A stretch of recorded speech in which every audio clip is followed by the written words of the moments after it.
Hello and welcome back to the Kid Stays in the Podcast. I'm your host, Trey Cooper, and joining me as always is... No Cooper. That's pretty good. I'll give it to you. Thank you. Solomon Cooper, we have a really special show today because we are going to be A, reviewing a movie that I'm very excited to talk about, and B, doing one of our first ever annual traditions. Because yes, we have been doing this podcast now for just over a year, and we're now in the place where we can do something, say it's an annual tradition. Yep. So do you want to tell everybody how we spent our weekend? Do I have to? Okay, I'll just do it. So this weekend was the Into the Heart Film Festival. Deep in the Heart. Deep in the Heart. Sorry. Whew, man. See, you should have done it. I know, but I just like watching you struggle. The Deep in the Heart Film Festival, and last year we went to the Horror Shorts Fright Night, and then we did a speed round review of all those horror movies, and it times perfectly with us discussing Jordan Peele's latest horror movie that I know I've been really excited about. Yeah.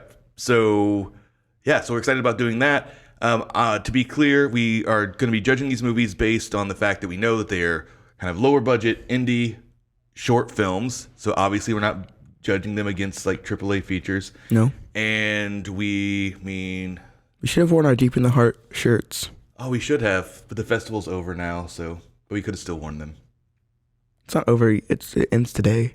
It's over now. There's the awards brunch, and that's it. Oh, well, on the calendar there's something else on it. Yeah, it just says films are still available to watch online.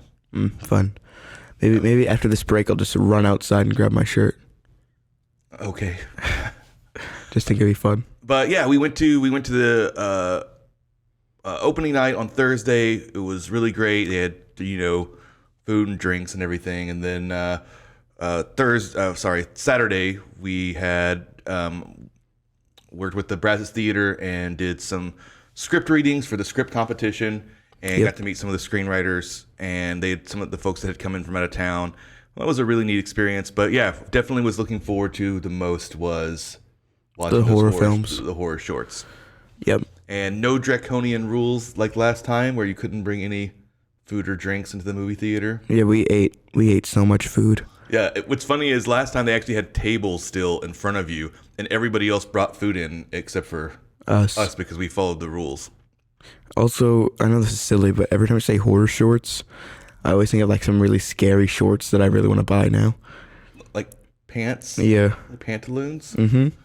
This sounds like so much fun. I have avocado pants, and maybe I could buy some like scary shorts. The last 3 times that we did the podcast and I was wearing my little shorts, everybody acted like they were horror shorts.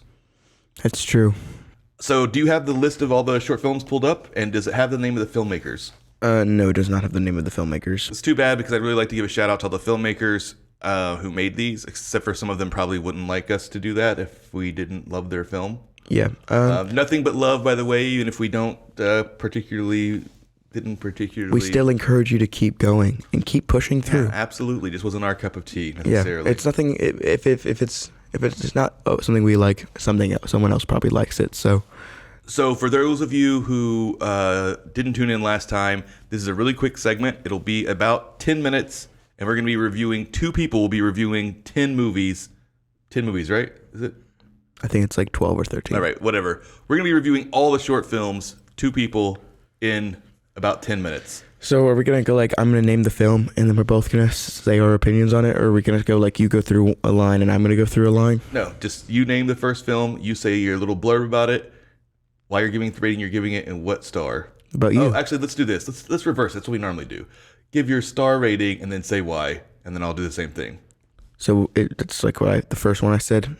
It's going to be like, we're going to name the film, we're both going to give our rating, and then we're going to go to the next one. Yes. Okay, cool. You didn't explain that very well. You're going to go first, actually, because I don't want to go first. Actually, I'll go first. Noelle.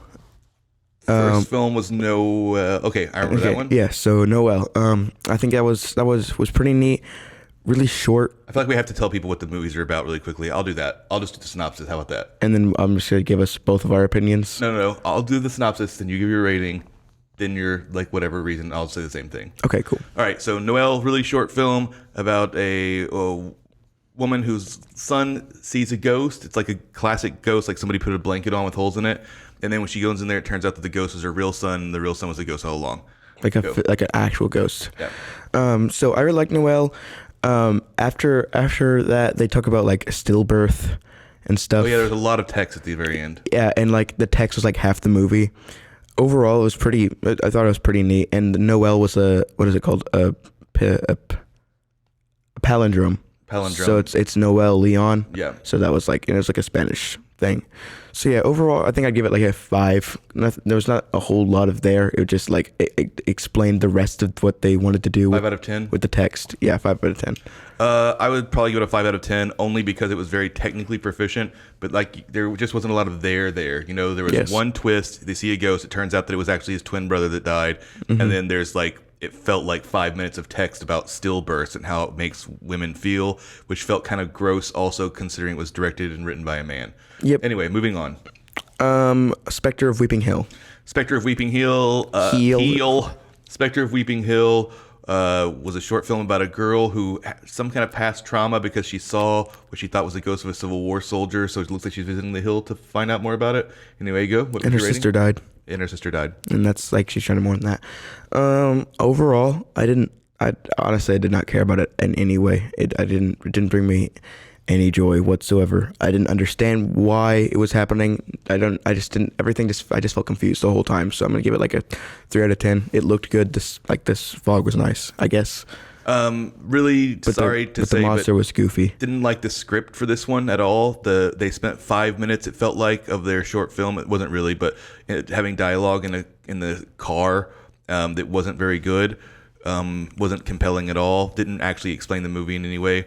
The special effects work for the Civil War ghoul thing, the Spectre, was fine. But his acting was so goofy. But yeah, the way they had him acting was like a zombie. Yeah, it seemed like he had a walking stick, but it was his sword. Yeah, anyway, it just didn't make any sense. It wasn't scary. It had this fake, really corny, sentimental ending. Mm-hmm. But I will say that he nailed the vibe, right? So great calling card movie, good job for him. Everybody that worked on it should be very proud of themselves, but I would give that movie a 3 out of 10. Okay, Cutter. You had to explain it. Cutter is about a girl who's just coming back from the hospital after very obviously having self-harmed. And so she's coming back to the hospital with her mom, who's very frazzled, and she starts being haunted by what seems to be some kind of spirit that cuts like her best friend without her permission. But yeah, well, you don't have to spoil the whole thing. These people can go watch these things. But yeah. Oh, they can? Yeah. Well, I was going to give the link and everything at the end. Well, they figure it out very quickly that it's their best friend. Yeah. Overall, I think I give this a 10 out of 10. Honestly, it was just so well done. Everything about it. Or maybe, yeah, I think I'm still going to give it a 10 out of 10, even with some issues. Just because for like a short film, and like, it was just so well performed, and it was really, the monster was cool. The idea acted like it was interesting, and the body horror of like the cuts just was really gross and made me feel actively uncomfortable. So yeah, I think I'm giving it a 10 out of 10. With the only issue I had was the mother, who was not particularly great. Yeah, so I would give this movie a 9 out of 10. It was very, very well shot. There's a couple of amateurish things as far as like this set design. Like, so even though a normal person's house or apartment might not have that many decorations, whenever you're shooting a film, you really need to make sure that everything is there's something in the frame at all times. You know what I mean? Mm-hmm. Because if all you can see behind a character's head is a blank wall, even if on either side of that blank wall is pictures and, you know what I mean, paintings or whatever, as far as the audience is concerned, that entire wall is blank. You know what I mean? And there's just a couple things like that where it felt like they were shooting at an empty apartment. Yeah. And that somebody had moved into. But the special effects were really good. Only a few times did their, reach exceed their grasp. The performance from the young girl was absolutely fantastic. The mom's performance was a little bit more one note. I don't think her character was supposed to be kind of a complex combination of likability, but also she's very stressed out, single mom. She just wasn't able to capture that. But overall, absolutely fantastic. These people, if they keep going, I think they have an actual career ahead of them. Okay. Definitely, at least on the film festival circuit. So yeah, 9 out of 10 for cutting. A little dead. Go ahead. Come on. I have to give the synopsis now because you don't know what it's about. Yeah, I always forget the name of this one's about. I don't know why. I've explained it to you 4 times in a It's row. not very memorable. Last night. In Oh a yeah, row. I remember what this one is. Okay, then do it. Yeah, this is that one about the 3 ghosts. Yes. Yeah, so a girl goes to visit her grandfather. He's putting out a setting of water for his dead wife, and Wine sometimes. and sometimes wine. And then it turns out the housekeeper died, so now he's putting out stuff for her. And then that's pretty much it. You know what I mean? Essentially, that's the whole premise. Yeah, of the and movie. you're not supposed to touch the drinks. Yeah, it doesn't. Anyway, go ahead. What was your? I'd probably give that one like a. I really liked it. I think I'd give it like a 6 or 7 out of 10, just because I liked the idea. It was pretty fun. I feel like the old man. I feel like his dialogue was kind of just flat. I know this is weird, but he said like little one like 7 times, and I don't know why that just bothered me. I think overall though, still pretty fun. I like the idea of it, like putting out drinks for ghosts. So yeah, 6 or 7 out of 10. I'm at like 6.5, I'll say. I would give this one a 3. Really didn't like Jeez. it. Found the story a little bit overly cutesy. Didn't really make any sense. It didn't really go anywhere. Didn't feel like it had a beginning, middle, or end. It very odd that they started off the story being about the daughter, and then all of a sudden it was mostly the rest of the script was about the grandson. None of that made any sense. I just thought it was weak overall. Didn't look particularly great. And then the big twist ending or whatever of seeing the ghost look like Force Ghost or whatever. Anyway, thumbs down. Didn't like that one. Okay, to examine oneself. To examine oneself was very clearly a film student had access to It was a documentary. it was a documentary, and they had access to like the what do they call it, the anatomical school or anatomical library or whatever. Like I think it was in Spain or Mexico. Anyway, they had access to it, and there's all these human body parts in jars, and they probably said, oh, this would be a great setting for something, but then they didn't write an effing script. Hey, excuse me. That's a synopsis, not your opinion. Okay, I'm just saying they didn't write an effing script, so they said, we'll just make a documentary. And so they just made a documentary, but they didn't have a point, really, or a point of view. Except for it's not as good. Anyway, yeah, sorry, you're right. I'm getting into opinion here. Go ahead. Okay, so this was the worst thing I've ever seen. Not the worst thing I've ever seen, but it wasn't what I wanted when I went to the horror shorts festival competition thing. So I was just very annoyed. I think their point of view, it was a very consistent thing across like all the people who were ever talking, which was like, it's not as good as to perform on these fake old dead corpses as it is to work on a living thing. I don't think that was it, but That is literally what they said every single time. no, Every I think single you're person. misunderstanding what they were saying. No, every single person said that in the. They did not say that. Not a single person said that.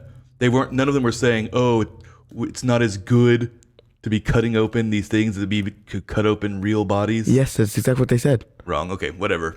dude. Anyway, what are your rating system? 1 out of 10. Okay, 'Cause that's the lowest I can go. I'll give it a 3 because I thought the cinematography was really great. But yes, they had no point of view for a documentary. They clearly, just because it had to do with dead bodies, submitted it to the horror shorts competition so they could win any awards. I'd be very surprised if they were winning awards in the documentary space. They just did not have any point of view. I would say that the overwhelming thing they kept saying was essentially, one was you just start getting used to it because they're not real. You start just having to disassociate them with being people. And then 2, there's a huge difference between doing operations on these dead cadavers and dissecting them, and if there's a risk of somebody's life being snuffed That's basically the same That's as what I not said. at all the same. Where they said it's not as good, as if they're like, oh, I wish this was an alive, fresh body. Well, that's what I got. That makes it seem like it's much more macabre and fun than it is. This is not fun. It was insanely boring, and it had absolutely nothing to say, in my opinion. Okay, and you still gave it a 3. Cinematography was great. Yeah, but it wasn't it just is a And short. they did find a good location. So. Yeah, but I'm not gonna. They didn't do All right, anything. we gotta speed All through right, these. Unveiled. This one I always forget what it is. Okay, I'll just give you a synopsis. A girl sees something in the shower. Jump scare. The end. That's it. Yep. I will give this movie 2 stars only because it was well shot and the actress 2 stars out of 10. 2 stars out of 10. Okay. The actress seemed like she might be good, but literally it's just one jump scare. There's no plot. There's no nothing, and the initial fake out thing has nothing but a musical cue. It's literally she all of a sudden the musical cue goes and she gets scared of something in the shower, but nothing actually happens. Yeah, I thought I missed something. I was just very confused. Anyway, boo. Also, okay, Not a story. So I'm giving this a 1 out of 10 because it effed over the other movie. Yeah, it did because it was so short. It didn't even have credits. It didn't have credits, so it made it to where we thought it was part of the next movie. Yes, so it just kind of confused me very much. And I mean, you're right. The jump scare was. I actually did get scared by the jump scare, and I don't know if the actress was good. I couldn't tell. You said you're right. I didn't say I got scared by the jump scare. Oh well, you said something good about the movie, but I got scared by the jump scare, I think. But I'm just gonna go to the next one. Okay. Golem. Give us a synopsis.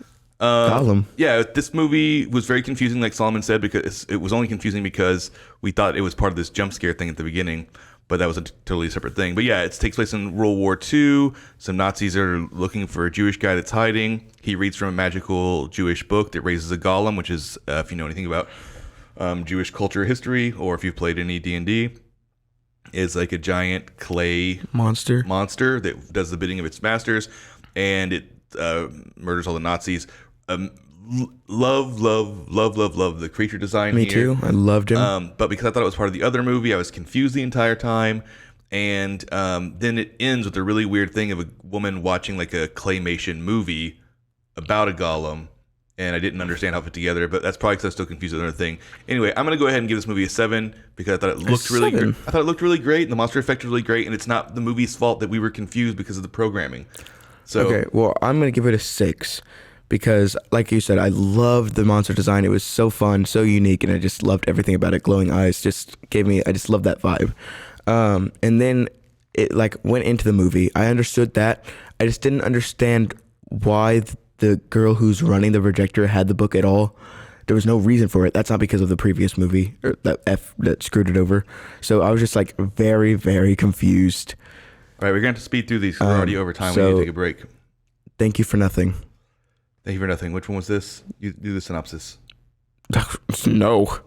This is the one that you despise. Oh, yeah. So Thank You for Nothing was kind of like a, I don't know, it's like riffing on French and Italian, like Gallo. Yeah. Sorry, I was saying it all night last night. I said it too many times. Yeah, it's riffing on that. It's a lot of 1970s Italian horror influences. What's it called? The Cinema de Muerte or something? No, I'm getting it wrong. Don't. Whatever. The point is, it's a lot. It's riffing on really, really old experimental horror movies that I'm so annoyed that my film history is leaving my brain right now. Anyway, we don't have time to do this. The point is, it's kind of an experimental, very classic film school thesis project. I absolutely despised every single thing about it, even though it probably was the most technically proficient and well done of all of the films. It was nothing but wall-to-wall symbolism, and it was just so aggressive and pretentious and obnoxious that I could not stand it. So from a technical standpoint, I'd give it an 8 stars, or 8 out of 10, and from a enjoyment and what I would actually score it for myself would be a 1. Okay, I'd probably give it a 4, just because I was just actively confused the whole time. I haven't seen any of those weird French movies. Italian. You said French earlier. Well, French and Italian. French-Italian movies. So it just felt very odd and confusing. I had no idea what was happening, no concept of anything. I just really liked the way everything looked like, and like it was like going through magic holes and then doing weird things. I don't know. It was interesting to watch, I guess, but I was just very confused the whole time. Part Forever. I'm blanking on what this Chinese one. Oh, yes. Chinese or Japanese? It didn't seem Japanese. I know Japanese. I know the way it looks. Okay. But maybe I'm wrong. So I thought this movie was Asian. absolutely gorgeous and incredibly well shot. It was actually scary. It was creepy. It was very disturbing. There was some very disturbing imagery in there. I think that they kind of went out of their way to be a little bit too obtuse when they could have been a little bit more clear about what was going on. But overall, I thought it was honestly one of the best films at the festival, or of the short film horror film docket. So I'd give that movie an 8. Oh, okay. It looked professional. It looked like it could be a scene from a AAA movie. You said an 8? Yeah, 8 out of 10. I think I'd probably give it a 7. Once again, I I didn't fully understand what was going on, but there was like a beginning, middle, and end, and it did look really cool. There was some really interesting like technical things they did with it started off being black and white and then ended up being in black and white, but like the whole middle part was like colorized, and I don't know. I really enjoyed it. So I'd give it like a 7. Okay. Feast. Hated this movie. It's a one-note joke. Didn't look particularly good. The whole joke is, what if there's a guy who's like Van Helsing? He's gonna go kill vampires, but he just kills people dressed like them in a Halloween party. Wasn't remotely funny. Wasn't interesting. I didn't like it. Didn't like the performances. Predictable. 3, generously giving it a 3 out of 10. Yeah, I give it a 3 as well. Just for all the same reasons. I don't really need to go through it. People in the audience were laughing. I left like the first couple jokes, but it was overall predictable and not very fun. Welcome, Megan. Welcome, Megan was a really interesting satire of like, driven,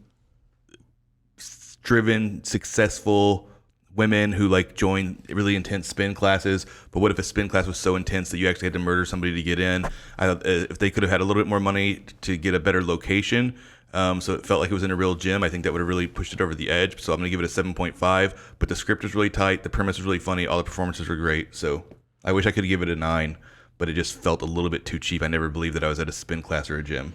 Yeah, I think I'll give it an 8. I think the spin class looked really good. The gym didn't look great. I can see what you mean. There was like 2 people in it, and it was like a corner of a room, like in a garage. And they were using like those little tiny colored weights you get at Walmart. Yeah. But beginning, middle, and end, and just a lot of fun and interesting idea. Apparently, they like steal headbands at school. Overkill. Overkill is the final movie of the night. Perfect movie to choose. It starts off as a Friday the 13th riff, and it just keeps going, and it turns from a normal Friday the 13th riff into a riff on, the final girl confronting the villain, killing him, and then he kind of comes back alive and just to kill him again. But what if he just kept doing that over and over again? So it's kind of a one joke movie, but the joke keeps escalating. It does have a beginning, middle, and end.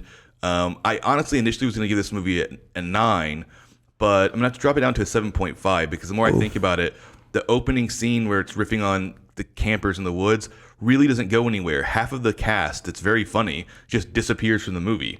We never see them get killed. We don't know what happens to them. They're just gone. And I think that's a huge weakness that this movie has. And combining that with another weakness, which is the movie has a great, funny premise. It's really well shot. I really liked all of that stuff. But they keep giving her all these one-liners, and they're just not very funny. It's honestly, some of them you can't even understand that they're supposed to be jokes. Yeah. So I just think if they could have tightened up the script, somebody needed to do another pass over that script, and then incorporated some of those other characters. Imagine how much more fun the movie would be if every time she was killing them, she accidentally was killing one of the other people that was helping her. Yeah. You know what I mean? So they were dying one at a time, instead of just having them walk off stage, and then you don't ever see them again. Yeah. Anyway. I have no need to give my review then, because you basically said everything. Like, I think the one-liner should have been like more like an action movie from like the 70s or 80s or whatever, 90s, where it's like something really funny and cool. What's that one movie called that you wanted me to watch? I don't know, but we're out of time, Sue. Okay, well, yeah, we'll just give the same review. Let's score. You said a 7.5. You said the same thing. I literally said I'm going to do the same thing as you. Okay, well, we did pretty good. We did 12. Oh my God. We did 24 movie reviews in 16 minutes. So we need to take a break and hear from our sponsors, and then we will get right back to discussing Nope. 911, what's your emergency? Do you hear that? It's coming from the house. It's coming from inside the house? Do you mean? Could it be? The Poltergeist. New from Rogue Media. 2 haunted hotties talking about haunted places. Every episode we dive deep into the darkest places and give you a bit of history. We're getting spooky in all the right places. You've gobbled your last ghoul. Follow along for the craziest and spookiest stories with Debbie's Dark Tourism. The Stanley Hotel, Winchester House, The Alamo, Hotel Monte Vista, and more spooky places. Find us at _Poltergals. POLTERGALS. Look over your shoulder. It's us, The Poltergals. Wherever you consume the podcast, you can find us there. welcome back to the Kid Stays in the podcast and our starting discussion of Nope.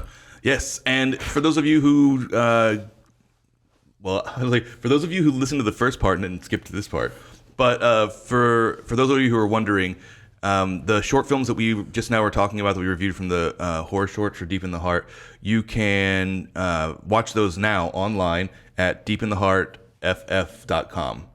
You know the link? I just gave it to them. I didn't know you knew it. Yeah, I did. So yeah, check them out, and then you can see if you agree with our reviews. Feel free to drop something in the comments. Let us know where you disagreed. That'd be fantastic. We'd love to hear from you. Mm-hmm. But yes, now let's dive right into. Oh, can't dive anymore. Let's tiptoe in. Let's wade in. Let's do whatever we need to do. Why does it always have to involve water? I don't know. Just what people do. What else is it going to involve? Quicksand? Maybe. All right. Let's zoom right into our discussion of Nope. So, as most of you know, this is Jordan Peele's third film. He did the critically acclaimed and financial box office success movie Get Out. Mm-hmm. He followed that up with This Is Us. That's the name of the show. With Us, which also was critically acclaimed, also did gangbusters at the box office, and now his third movie, Nope. Working with a little bit different cast, I think, than his last movie, and kind of changing the genres up. So, have you seen any of Jordan Peele's other movies? Nope. None? Nope. Ha ha ha. I'm gonna make that joke. Too bad. So you don't really understand what his style is. I get it. So This Is Us and Stop saying This Is Us. Get Out. And I'm still talking really fast, like we're doing the speed reviews. Yes, so just slow down. Take a deep breath. Okay, Zen. So Get Out and Us both had a very, let's say, social commentary is kind of baked into the entire premise of both of those movies, right? So I think that part of that is one of the reasons why not only is he an incredibly talented and entertaining filmmaker, but he was able to really merge social commentary into his movies. And then I feel like there's been some backlash on, especially when I've been going through reviews on Nope, because the social and race commentary, I would say, is more subtle and isn't necessarily baked directly into its premise like it was in the other movies. Mm-hmm. I thought that it allowed the movie to breathe a lot more, but just by comparison, I think Get Out has like a 97 or something, 95 on Rotten Tomatoes. Us has a 93, and Nope has a 82. So very good still. Yeah. Very strong slate of movies. But you can see that as far as critics were concerned, kind of a dip there. I'm kind of at loss on where to start with this movie because the beginning. I guess a plot synopsis will be fine. And then I think we should just hit the ground running here. I don't think the movie to me overall is fun. That's one of the things I really want to emphasize, how fun this movie is to watch. It's fun in a way when it's being scary. It's fun when it's being a thriller. It's fun when it's being an action movie. Just overall, I was having a great time at the movie theater. So I don't want to bog this discussion down by trying to overanalyze certain symbolism or whatever, but I do want to get into some of the things. So again, full spoiler podcast. I know it's been over a year, so we shouldn't have to keep saying that, but I just want to make sure that nobody feels betrayed. So anyway, Solomon, we haven't done this in a while, I feel like. One of your patented, brilliant plot synopses. This is going to be so difficult. Why? Is it not difficult for you? No, I think I could do it pretty easily.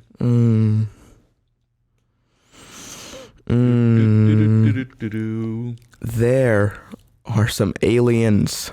Whoa!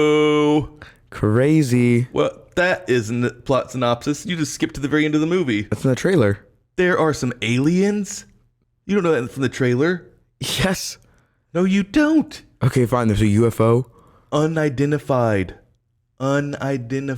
Yes, but whenever you flying object. When you see a UFO, you think aliens. Not me. I think military experiments. I'm going to punch you in the face. There's a UFO, and it's freaking these people out. And we got to solve the mystery. They're trying to get the money shot because apparently they can make a lot of money from getting photos of UFOs.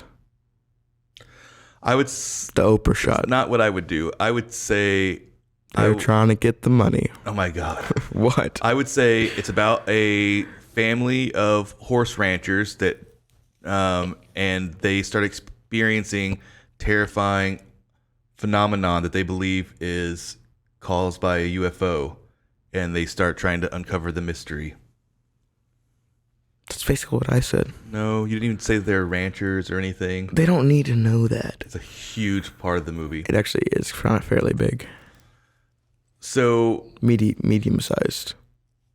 yeah, where do you want to start with the actual going into the discussion? Do you think we should just go chronologically? I don't want to just talk about moment for moment what happens in the movie. But I think it's important to know that. So we're reunited with. He doesn't know his name, so he's going on his phone. No, that's not what I was going to say. We're reuniting. Oh my God, Jordan Peele with some of his original cast members from Get Out, and I honestly can't pronounce his name. Why not? Well, I just feel like I'm going to pronounce it wrong. Well, you have to do it. Daniel Kaluuya. Hope that's how you pronounce it. Sorry, Daniel. We'll just call him Daniel from now on. Dan. And he plays he's like the son of this rancher who's built this ranch where they train horses for movies and commercials and stuff, like show horses. Mm-hmm. And he's like his young, I'm trying to think of the word. He's a very old school, like Western character. You know, he doesn't talk very much. He doesn't have any showmanship. He prefers just to work with the horses. You can tell he's not really comfortable around people. Yep. And at the very beginning, a crazy tragedy that we don't really understand when the movie starts, where mysterious objects start falling from the sky. One of them kills his father, so he takes over the ranch. And that's kind of the inciting incident, where the movie starts. Mm-hmm. So Keke Palmer plays his younger sister, who comes to stay with them to kind of help help him through the ranches. And it's kind of a classic Western setup. You know what I mean? The ranch is in dire straits. They're having to sell horses to pay the bills. There's a rich guy who wants to buy the whole ranch, but he wants to hold on to it because their family's legacy. You know what I mean? There's a lot of Western tropes going in here. Yeah. But Jordan Peele has this incredible ability to take all of these things that are kind of cliches, or they're things that you expect to see, and just add these weird little layers to them, these weird little twists. You know? Yeah. You can say something besides yeah? I'm sure. I'm sure You're correct. I said, do you know what I mean? Yes. I'm sure you're correct. Yes. What would be some examples of that, Solomon, since you agree with me so firmly? So you said he knows a way to add little twists and turns to classic tropes and ideas. Uh-huh. Yeah. Some examples you said? Yeah, because I'm about to strangle you again with your microphone cord. You need to stop being so aggressive. You said you were going to punch me in the face. Yes, because you said something annoying, and I don't remember what it was. Well, everything that you say is annoying. All right. So, some examples. Oh, now you want some examples after you've yelled at me and... Come on, I want some examples. You said you totally agree. Okay, sorry. So... There's this guy has a really weird backstory. What guy? The rich guy.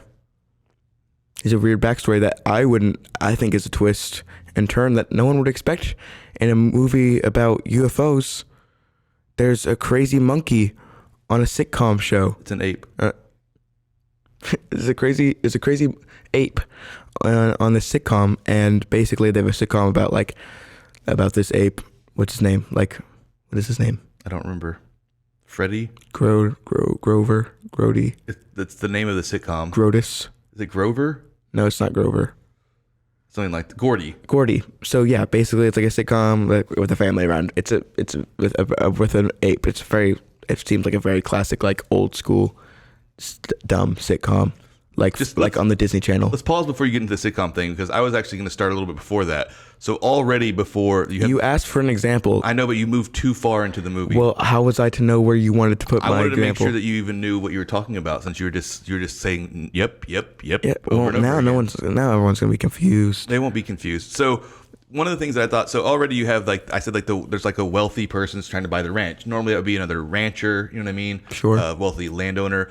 this is very odd because this character, it's an Asian American cowboy that's kind of unique, and I think it's fantastic that Jordan Peele's been able to take westerns, which have typically pushed everybody out of the spotlight other than straight white guys, and has built a western around a very eclectic and diverse racial cast. You know what I mean? Yeah.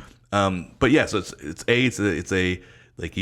an Asian cowboy, but he's not really a cowboy. You know what I mean? Like, he apparently got famous from some movie called like Kid Sheriff, and so now he has like a weird theme park in the middle of, you know what I mean? Like that little twist alone. You know what I mean? He's not like an oil baron or a evil cattle rancher. Yeah. He's not really evil at all. Yeah, he's just some like weird, nice kind of. He seems nice. Nice dude. And he's who just like has like a weird Western themed town in the middle of the desert. Yeah, it's like if you go to like a theme park or like Disney World, and you know how the beginning of Disney World is like that big town. What is it called? Main Street USA. Yeah, Main Street USA. It's like that, but Western. Yeah, and that's literally like the whole idea. Yeah. So, and then they do go, and then like once they start talking to him, you find out some of his backstory, and that's another twist. You just are constantly like, what is going on in this movie? So anyway, so the backstory for him, Solomon, you go ahead with it. Thank you. So basically, they have this sitcom. Yeah, he used to be a sitcom star, like a child star. Yeah, he was very young. You could tell he's definitely older now. Oh my God. What deep insights. Thank you. But yeah, basically, we see Gordy. He just murders everyone on set, and except for the kid, like his dad, his mom, his sister. Everyone dies because a balloon pops. The balloon pops and it like snaps the ape's brain, and he just starts going murderous sprees. Yeah, and there's something really odd when you're watching this scene. Your eye keeps being drawn to, which is a shoe that's constantly standing upright. Yeah. Right. Mm-hmm. By the way, I think I solved the mystery of the shoe on my own. Just now? No, the other day. I was going to tell you, but you were already asleep. Okay. I was very excited about it. I'm pretty sure I solved it. Okay. Well, there's just a random shoe that's like That's one drop of blood on it, and it's like literally like sitting in an impossible angle, pointing straight up. Mm-hmm. And like it's not quite straight up though. It's like kind of tilted. Is it? Yeah, it's not like this because that's possible to do. No, it's not. I'll do it right now. Do it right now. Just so you know, he's going to take his shoe off. He's going to not be able to do it. He won't be able to do it at all. It's going to be not happening. Well, he's not able to do it. Just so you know, guys, it's not going to work. And it can't happen. Anyway. All right, he's cheating and putting a water bottle in front of it. And even that's not working. All right, so that was a fun experiment that nobody, unless you're watching this, didn't get to enjoy. I'm just going to go back and watch the movie. So it's impossible. It's definitely sitting at an angle that's completely possible. And by that angle, I mean it's straight up and down. And it's like a ked shoe. It's not like a tennis shoe that might have like a big heel. It's a shoe that's rounded in the front on the top and rounded on the bottom. Anyway, so that's a crazy. That's like a crazy backstory. You know what I mean? It's a crazy twist on somebody having a tragic backstory. Well, yes, but what is this? What's the? We need to get through the movie first, and we'll come back to some of the symbolism things. Oh, but I want to know what the mystery is. It's not going to be like exciting to you. No. Okay. Anyway, so he's been buying the horses from the ranch to kind of help them pay their bills, and he keeps acting like he's going to sell them back. You know. Mm-hmm. And do you remember what Daniel's character's name is? Mm-mm. You don't remember anybody's character name? No, I remember Kiki's. It's Emerald. Yeah, it's Emerald, and it's OJ. Should be pretty. Oh yeah, pretty easy like orange juice. Okay. Yeah, and like OJ Simpson. Yeah, I know. They make. I know. So yeah, OJ's been selling the horses to them. Well, all of a sudden, they start doing this motif throughout the movie where it'll be the name of a horse, and then it will show you when the horse gets taken. Yeah, like that happens with the first two horses. And you realize it's very clever because you think that right now we just think they're getting taken, right? Mm-hmm. You know, it's happening. But then about halfway through when it shows Gordy, the monkey's story, when it actually shows what happened on the set. Like they told us the whole thing, just so you know, early in the movie, they told you the whole thing about how he went on a rampage and killed people. Mm-hmm. And the kid actually, he's an adult now. Yes, I made that very clear in my previous thing. I know, but I don't want to say the kid and keep calling him the kid, and then make it confusing. But he's played by Stephen Yeun from mostly known from Not the Walking kid. Dead. Nope, the guy. Yeah, I know, the adult version of Dude, him. you were making this so confusing, really. So for those of you who can't see, Solomon's microphone stand is so close to me. So every time he says something that irritates me, I just want to bang it so his microphone slaps him directly into the teeth. But apparently that's like considered child abuse, so I can't do it. Anyway, so Stephen Yeun's character, whenever... See, this is so irritating because I'm anticipating you saying something annoying every time I say whenever he was a kid. So he has all this memorabilia from that show because it's a huge hit, and he keeps it in like a secret room, and people, he said, pay like $50,000 to come do a little tour of it, right? Yep. And he has the shoe in there with the blood spot on it. He has all the monkeys' costumes. Oh, monkey, I said it. Right? The chimpanzee. And anyway, so he walks us all through it. But at some point, it's like it says, "What's the first horse that died?" Do you remember? It was like, that wasn't Lucky, was it? Ghost. No, what's the second one? Okay, whatever. Let's say it's Horsey Poo. Okay. So like a big title thing will be like Horsey Poo, and then it'll show that horse what happens that night that it gets sucked up into the sky, and then it'll do another horse. Well, once you get to Gordy, which is like halfway through. Which is about halfway through, and it shows what happened to him, you realize that this is when the animals died. Yeah. Right? Because Gordy, after he killed all those people on the set, he gets shot in the head. Shot in the head. And the only one that survived was the little kid, and he survived. The monkey was killing everybody, and then it walked up to him, and they used to do this like fist bump. They said they made up that it was the first like exploding fist thing. Yeah. And the monkey puts his blood-soaked hand, and like right when he's fixing to fist bump him, he gets shot in the head. So yeah, exploding. It's a fist bump and his head explodes. Yeah, I mean, I think that was the joke they were going for. Didn't realize that. But and that character's name is I think his name is Ricky, but he goes by Jupe. They call him Jupe the whole time. Okay. So that's kind of an important thing to remember, is that Jupe survived this encounter with a wild animal that was going crazy when nobody else did. Yeah. You know what I mean? He stayed calm. So I'm trying to think if we want to go to do the shoe thing now, because okay, well, we need to take a break. So let's do this. One of the things that's very interesting is whenever they're asking him, Keke Palmer's character Emerald, she was asking him to tell. She was like, "Oh man, the story's like crazy." You know what I mean? Mm-hmm. And he's telling the story, but she asked for details, like what happened. And the way he tells the story was by telling her about the Saturday Night Live sketch about what happened. Yeah. And it's very weird. He's using the name of real Saturday Night Live people, right? So in the universe of this movie, this event really happened, right? And Saturday Night Live exists with all the same people that we know. And it's so obvious that he can't actually process what happened. The only way he can process it is through the fake version of it that's on SNL. Yeah. You know what I mean? Because we see him like flashback to like him having PTSD, and then he tells the skit story. Right. But we flash back, but not like he's remembering it. It's just their movie is showing it to us. Oh, really? Yeah, definitely. Okay. So anyway, he's just not able to process that. And so because of that, he's taken away, and we learn later on in the movie, it ends up being kind of his downfall. What he took away from that was that he has this magical connection with predators and with animals. Mm-hmm. You know what I mean? To where no matter what, they won't harm him. You know what I mean? Yeah. But anyway, let's dive back into that when we get back. So stop saying dive. I'm just diving. Everyone talks about diving. I'm going to say it.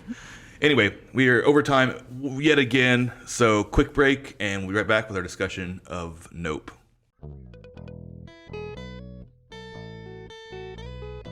Hi, this is Sarah. And I'm Carter. And this is Some of Our Thoughts. We're two Southern sommeliers, and we want to share everything we love and know about wine. We started hanging out during quarantine and cooking and drinking and listening to music, and we just thought this would be a great way to bring everything we know to you guys. We will make wine knowledge and food pairings easy and approachable. So put on your favorite vinyl, grab your favorite glass of wine, tune into our show, and let's have some fun. Wine and vinyl. So check us out on roguemedianetwork.com or wherever you get your favorite podcast. We'll be talking about a lot. Welcome back to the Kid Stays in the Podcast and the final conclusion of our discussion of Nope. I honestly could talk about this movie for a really long time, but we haven't even really gotten to the meat and potatoes of it. So around halfway through the movie, it's suggested that maybe this UFO thing that they're seeing stalking, it's very clear it's a UFO at this point. And this is where some audiences and critics think the movie goes off the rails and becomes too silly or too whatever. A, it's already about a UFO that looks like it's straight out of a 1940s movie. Mm-hmm. Would you agree? Yeah. And the movie, it's kind of like I keep saying this, but it kind of is like an M. Night Shyamalan movie in the sense that it takes a really silly premise, whether it's like a classic ghost story or crop circles, and it just takes that premise seriously. Not that there's not some tongue-in-cheek humor, you know what I mean? But for the most part, you know what I mean? They're taking this premise of it seriously. Yeah. So what if a 1940s style looking UFO, and the big twist that that Peele comes up with, embarrassing, is that what if it's not a ship at all? Like, what if it's alive? So from the second they make that thing, I've never heard anybody say that in my entire life about a UFO. So maybe there's a bunch of Reddits about that, how that's true. So as soon as he said that, I was like, oh, that's going to be the twist then, right? Because that's a random thing to say. Yeah. It's true. What did you think? Do you think he was just like spitballing? You weren't thinking that was going to be the case? No, I did. I was like, oh, for sure he's alive. Yeah.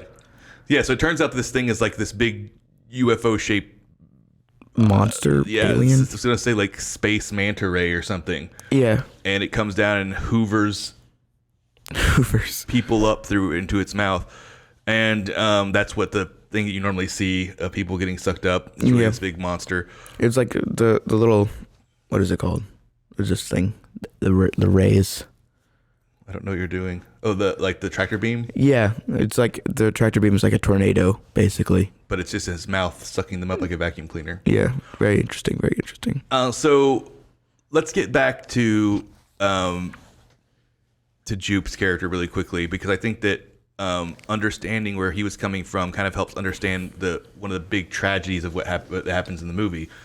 So it turns out that he's buying all these horses because he's been feeding them to this thing. Yes. Because he thinks that he's becoming friends with it and he's taming it. Yep. And he wants to incorporate it into his little Western village show, amusement park, into their Wild West show, where he can basically use a horse to lure this alien thing out of the sky and have it eat it right in front of everybody, right? Like he's trying to do like a SeaWorld. This is going to be Shamu. Yep. And he's going to be the ringleader.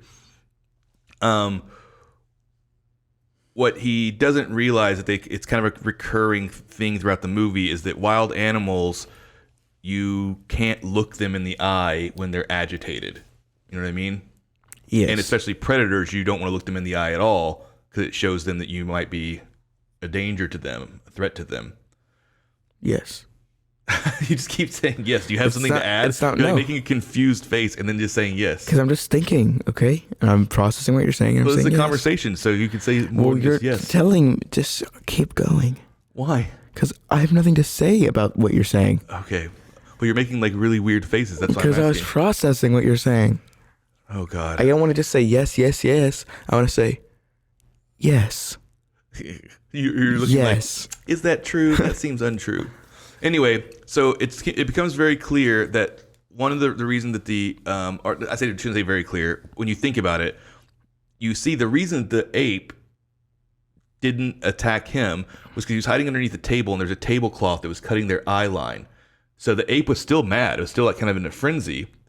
But when it saw him, it could only see his legs and whatever, and then he put his hand under the fist bump, but he couldn't make eye contact with him, right? So it couldn't make him full of rage again. Okay. So part of the wrong way in which he took this was to believe, like I said, that he's some kind of animal whisperer. Maybe there's some kind of secret force protecting him. You know what I mean? Yeah. And I think that's part of it. But just a really quick thing with the shoe And boy, was I proud of myself for cracking this case. How do you know you cracked it? I can almost guarantee you. 'Cause there's a bunch of theories. Like Solomon's theory was like maybe it meant the alien was there and the alien had something to do with it, and that alien popped out the balloons. But to me, that doesn't make any sense. Having an alien be there just to pop balloons. Plus, the alien has no abilities that we know about except for making electricity turn off, and that electricity was all on. So the alien being there makes no sense. That's true. Then a lot of people on Reddit were saying like, oh, well, they talk about a bad miracle. Like, what do you call what's the word for a bad miracle? And so they were saying maybe that was just a bad miracle that happened. You know what I mean? Like maybe at the site of tragedies or whatever, there will always be some bad miracle. You know what I mean? That like an omen. That's pure fan theory. Not right. Only my answer is right. I've decided. Is it the one with didn't other people say there was like what he was focusing on the whole time? Kind of. Yeah, people said that was like that's I don't know what else to say. That's just what he's focusing on. Like that's what his eyes were focusing on. That's how he survived the monkey attack or the ape attack. That's kind of silly. That's just what one of the Redditors said. I mean, it's just silly. Like that's why he survived the ape attack. But yes, no, I 100% believe it is what he was focused on. But that doesn't explain anything about why it. It's magic. Yeah, exactly. And you know why? Why? Because he can't process any of this stuff normally, right? Because he can't really probably remember it because of PTSD. So how does he see the shoe? Think about it. Just answer the question. How does he see the shoe? As somebody who can't really remember what happened all the way, you know what I mean? He has all this trauma, and he has to look at it through Saturday Night Live, through whatever. So how does he see the shoe now? Fakely. It's not helpful. Nope. Fakely. Come on, dig a little deeper here. I'm thinking like he sees it and not Why how it would was. the shoe be in the position that it's in? I don't know. I didn't crack this case. I want you to think about it for half a second. If you thought about this for half a second, you'd be able to figure this out. I'm thinking it's just like it's. I think you're thinking it's not real. No, that doesn't make any sense. No, I'm not saying the shoe's not real. I'm just saying that that isn't happening. How does he see the shoe every day now? Oh, it is. Oh, I see what you mean. It's in a display It's in a case. display case, exactly like that. Exactly like that. Yeah. Completely vertically. Mm-hmm. So that's how he processes all this stuff, is through memorabilia about it in his little perfectly curated room. So it makes I wonder what else sense. there is. We should go back, look at all the things, all the memorabilia, and see if it's like shifted the way it looks in the room. It's possible. Yeah. You should check. We should But watch what do you it think? again. What do you think about that theory? It's a pretty good theory. I don't even consider it theory now. I consider it fact. I feel like if we can get Jordan Peele on this podcast, he'll confirm that Right shoe here. is exactly how it's presented on his wall, and that's what makes sense to me. Okay. That's the only way that he sees it. It's a good theory. It's a good theory. Not theory. Anyway, so movie starts. Like Solomon had said earlier, they are now trying to get a professional film crew together to capture this alien, because they've decided if this alien's going to be effing up their life, then what they want to do is they want to get definitive footage of it and become millionaires. Yeah, they want the Oprah shot. Yeah, that's what they keep calling it, the Oprah shot. That's not a real thing, so They want it. I know, but you should explain that if you're going to say it. But Is the Oprah shot not real? Does people not know what the Oprah shot no is? one's ever heard. That's not a thing. No, it's not a common thing. They just literally made it up for the movie. Oh. But yeah, so this is when they bring in Michael Wincott and Brandon Perea into the show as the technician and then the cinematographer that they start working with. So they don't get a camera crew until like towards the end of the movie. At first, they're just like trying to get like security cameras. So yeah, that's why they have a technician. Yeah, and he installs those all across their property. But what would you think about the tone of this movie? I think at this point in the movie, the tone is very much fully shifted into something else than what people probably thought this movie was going to be if they only watched This Is Us or they only watched Get Out. I felt like it was like it wasn't like a comedy, but it was funny. Yeah. But I wouldn't say it's like a comedy horror movie. You know what I mean? I wouldn't say it's a horror movie. I wouldn't say it's a horror movie either. I think it'd be like a suspenseful sci-fi movie. Yeah. And there were some pretty funny jokes. I feel like they did something I love, which is the name of the movie, and the name of the movie was just nailed throughout the whole thing. You know what I mean? It just constantly been like, nope. And the characters actually say nope within the movie. So like some kids go and prank them with alien costumes on, and he's looking at them and he's like, no, nope. And he runs away. And that's like exactly what I would do. So I just love that. It felt like a lot more grounded for like it felt so real for what crazy things are happening just by having characters do something that I would do. Well, I think that you know what I mean? Yeah, I do, but I think that I would say that it definitely turns into more of a sci-fi adventure movie at this point. You know what I mean? They have plans. You know what I mean? They come with the whole thing of how they're going to lure it around. Well, I didn't know we were already at this. Okay, so we have the camera crew now. I mean, I asked you what you thought, how the tone of the movie shifted once we get into that part of the movie. So, I'm sorry. Don't apologize. Just be better. Okay. No, what are you? You're acting so weird today. I think it's because Solomon stayed up until 8 o'clock in the morning against his parents' wishes. It wasn't not against your wishes. I said you need to go to bed, and then I went to bed, and you stayed up until 8 in the morning. You were like, you should go to bed too. Anyway, yeah, I think the tone shifts at that point into more of a pure sci-fi adventure movie where they have a plan. You know what I mean? And I like they draw the motif between, or the parallel between him being somebody who breaks horses for a living. You know what I mean? And breaks their, as he says, their spirit, and then trains them into performing. And that's what he's going to try and do to this alien thing. And they come with this whole thing. So huge tone shift there. So for a while, it's just really fun. You know what I mean? And then it gets to the reveal of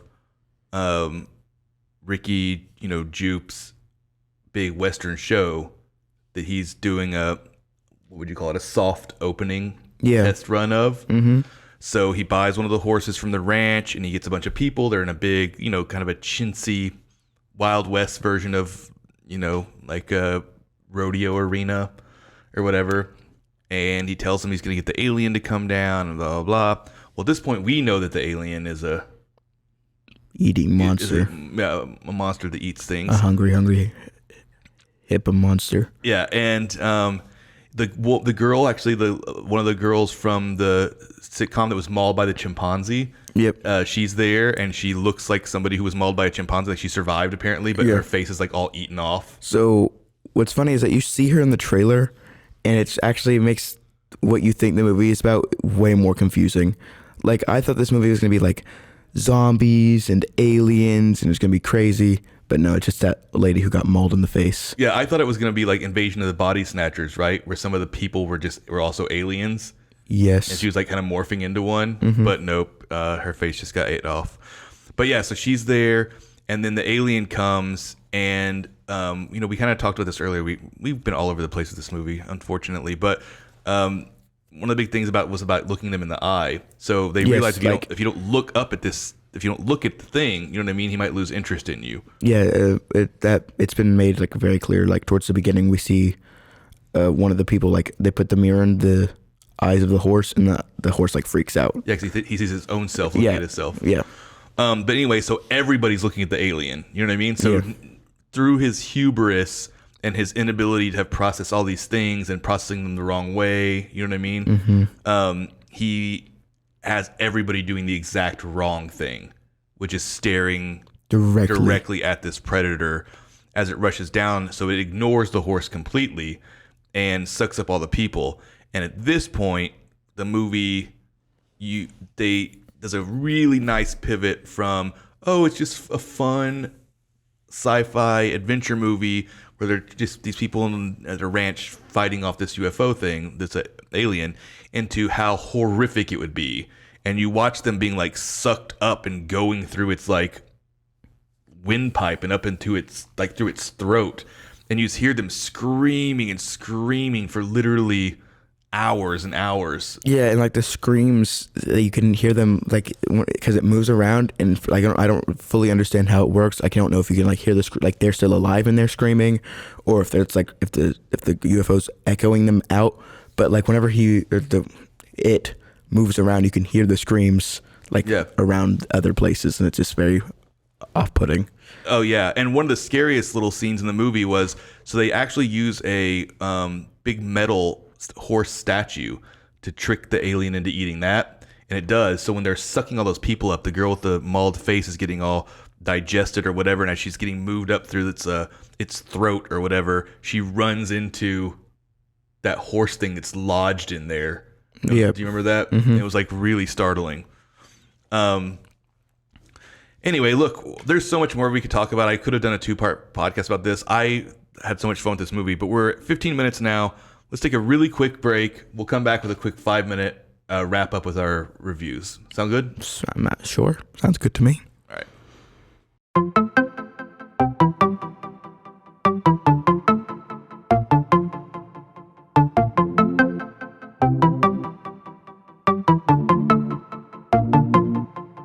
Welcome to One Star Rewind, a new podcast about those dreaded 1-star reviews that every business owner hates to receive, but yet every customer loves to read. During this podcast, we will peel back that 1-star review to better understand how it happened, when it happened, and what the business owner is doing after receiving that 1-star review. This podcast will be about love, hate, and laughter. On One Star Rewind, we will meet with real business owners who will tell their stories and how they do rely on reviews for their business. Follow us on Facebook, Instagram, or download us at roguemedianetwork.com. Please subscribe, but only rate and review for not a 1-star review. Join us each time for a new review and a new story.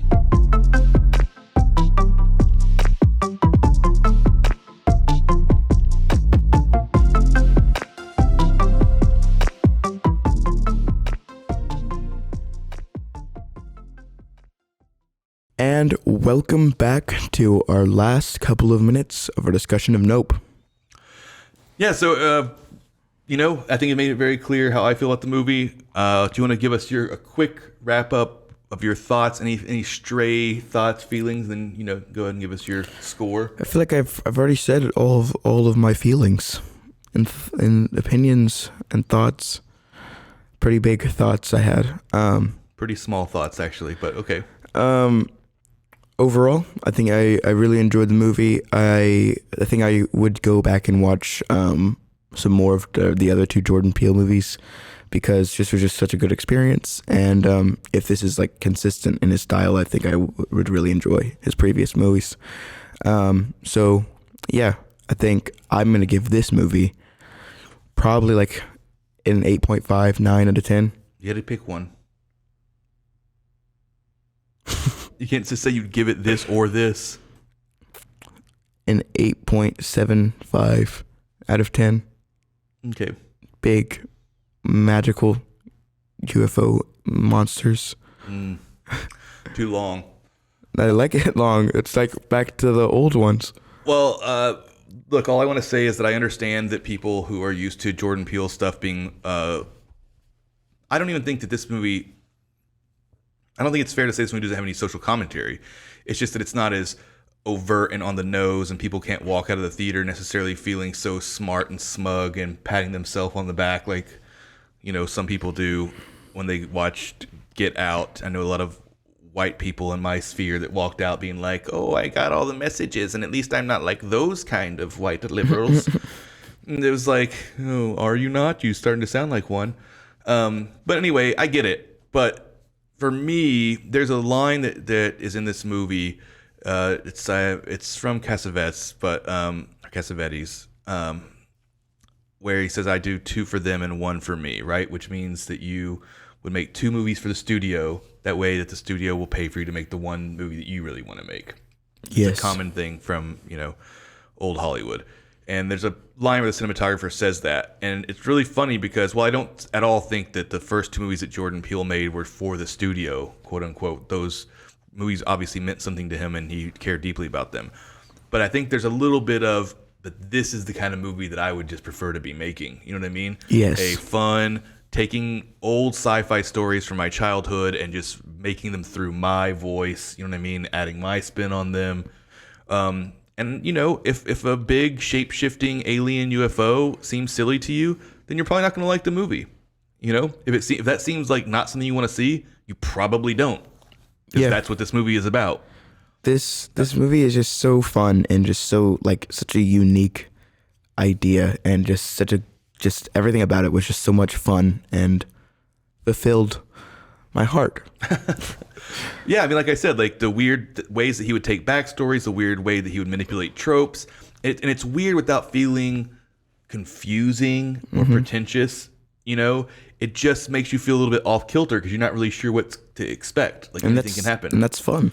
Yeah, and then because we already spoiled everything, the way that they all of a sudden have the alien transform into this weird billowy thing when it's in aggro mode, I thought that was really cool. Dude, really unexpected. The design of its final form was just absolutely gorgeous. I was mesmerized just purely by its beauty. It was so cool looking too. It looked like a Pokemon almost, like a legendary Pokemon. I was gonna say it looked like something from an anime. Yeah, it was very cool looking, and it was very well done. It really did look very real and very cool. Yeah. So while I was a huge fan of This Is Us, while I was a huge fan of Get Out, I actually didn't like Us very much because it was so focused on commentary that it didn't feel like it figured out what its script was about. So it didn't go anywhere. At the end of the movie, they didn't have an explanation for what was happening, even remotely. And it wasn't like one of those situations where you can say, oh, they left it ambiguous. It's up for you to interpret. No, he didn't know what it was. And then the movie got made before he figured it out. How do you know he didn't know? Well, if he did, then terrible artistic choice to not explain it to us in any way, in my opinion. But I really feel like he did not have that figured out. It got a 93, so... And you'll see why. It has a lot of the themes, and it's very well done throughout. So if that last bit of ending didn't bother you enough to ruin the movie for you, then you're still going to give it a good review. But for me, it ruined the movie. Wow. Not having an ending, pretty bad. So I love this movie. I love schlocky sci-fi. I love sci-fi that takes a schlocky premise and takes it really seriously. I think that it's probably one of my favorite genres of sci-fi, especially in cinema. So I will give this movie... I'm going to give this movie a 9. This is going to be on my top 10 list, I bet, of favorite movies this year, above all the Marvel movies or anything like that. Good. I've yelled at the world yesterday about how many Marvel movies there are, and I love Marvel. It's just so many superhero movies. I just want to see more stuff like this. It's just fresh and original and actually a good time. It's so, don't get me wrong, I love movies like Arrival and Dune. Dune's a remake. So Arrival was fun. Yeah, but I don't want all my movies that are going to be weird sci-fi to have to be heady and pretentious. Sometimes I want them to be fun, and this movie is kind of heady. There are things to think about. You know what I mean? There are things, symbolism in there to look at. But it just everything it was such a breath of fresh air. Yeah, exactly. Yeah, I'm really looking forward to any next movies from Jordan Peele. I totally agree. Anyway, that's our discussion of Nope. We hope you enjoyed it. We know it's kind of muddles, kind of all over the place, but when you see the movie, you'll understand why. It's kind of a difficult movie to kind of to stay on track with. But yeah, 9 out of 10 for me. 8.75 for me. All right, until next time. Goodbye. Bye-bye. Follow us on Instagram at The Kid in the Pick and on RogueMediaNetwork.com. Until next time.